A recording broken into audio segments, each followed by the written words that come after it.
4 দশকেরও বেশি সময় ধরে মুখোমুখি থাকা দুই পরাশক্তি যুক্তরাষ্ট্র ও ইরান এবার এক টেবিলে না বসেই সই করল এক ঐতিহাসিক চুক্তিতে।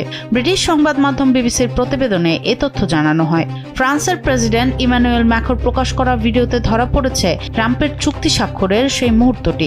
সমঝোতা স্মারকে আছে মূল 14টি দফা। প্রশ্ন হচ্ছে, এই দফাগুলোতে কি আছে আর কে বেশি লাভবান হচ্ছেন?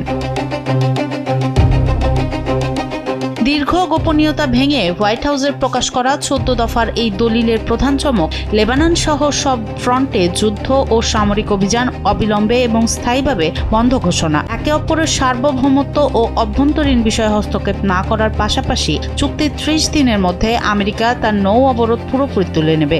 বিনিময়ে ইরানও 30 দিনের মধ্যে হরমুজ প্রণালীর মাইন অপসারণ করে আন্তর্জাতিক বাণিজ্যিক জাহাজগুলোর জন্য সম্পূর্ণ বিনামূল্যে টোল ছাড়া নিরাপদ যাতায়াতের ব্যবস্থা করবে, যা আপাতত 60 দিনের জন্য কার্যকর থাকবে।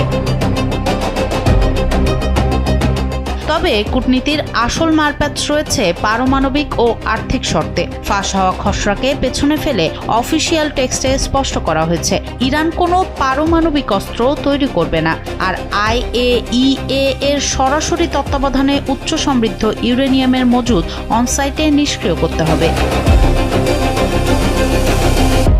বিনিময়ে মার্কিন ট্রেজারি বিভাগ ইরানের তেল ও পেট্রোকেমিক্যাল রপ্তানির ওপর থেকে নিষেধাজ্ঞা শিথিল করে ব্যাংকিং ও ইন্স্যুরেন্সের লাইসেন্স দেবে এবং আন্তর্জাতিক ব্যাংকে আটকে থাকা ইরানের ফ্রিজড ফান্ড অবমুক্ত করবে। এমনকি মিত্রদের সহায়তায় ইরানের অর্থনৈতিক পুনর্গঠনের জন্য $300 বিলিয়ন একটি বিশাল তহবিল গঠন করা হবে।